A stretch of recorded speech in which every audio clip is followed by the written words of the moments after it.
Thank you, Victor. Isadora would be proud of you this evening. Thank you very much, and so am I. We will support our Blue Devils, as your wife has told me of her great enthusiasm for our team this year as we look forward to March Madness. I am honored to be here for many, many reasons. I see so many friends in this audience.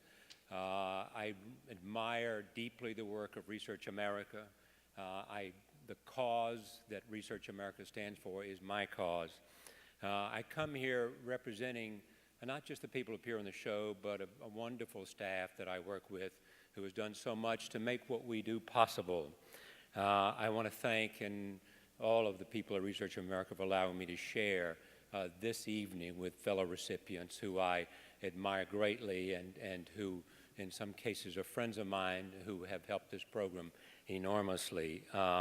In fact, 3 of the 6 have been on the show.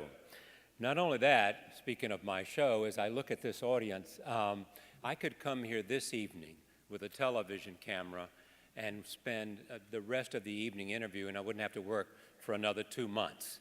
There are that many interesting people who would make a great program for me, and many of you have done that.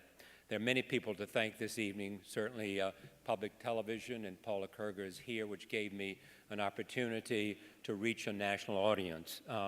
Mike Bloomberg and I met in 1994, having met briefly before, and we had a meeting about me coming to tape my program at the Bloomberg studios, which were not at that time what they are now.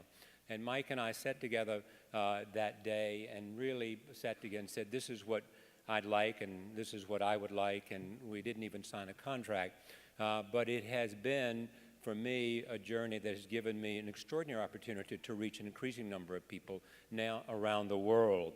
And each year, a couple of times, Mike and I will say to each other, how's it going? Is everything all right? And that's the extent of it. It shows you the kinds of relationships that can make a difference.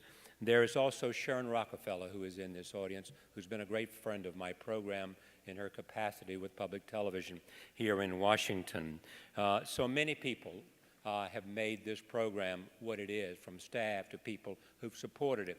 In the audience is people like Jerry Fishback, who's with the Simons Foundation, which enable us to do the Brain series, which has been created such a resonance around the world. People around the world who come and write and asking to see it because it has touched them. I mean, the reason that I do science, and the reason is because there's such a resonance out there. People are hungry for information. All I do is sit in a television studio and find those men and women, those scientists who by their work are changing our lives, who are enabling us to have a better quality of life. And I find them not just because they're Nobel laureates, not just because they have received awards, but because they are doing something.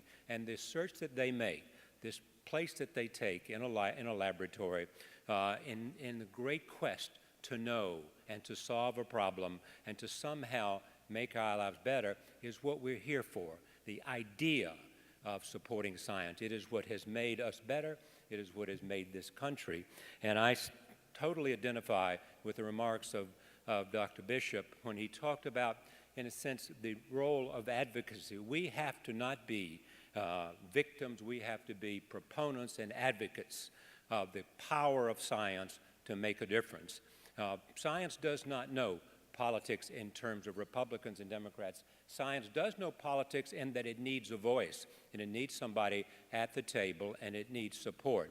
And that's what I hope that the kinds of programs we do, not because we're asking for a specific piece of legislation, but because we are somehow, in our moment, talking about the importance of science and to what it can do. Not just saving lives, but in a sense making the life that we know, helping us understand the world that we live in. The Brain series that we did and the Brain series we're going to do helps us understand the human condition and consciousness, all of those things that all of us are curious about. It affects all of us, and that's why science is so important, and that's why we cannot lose the edge in science education. It is imperative for this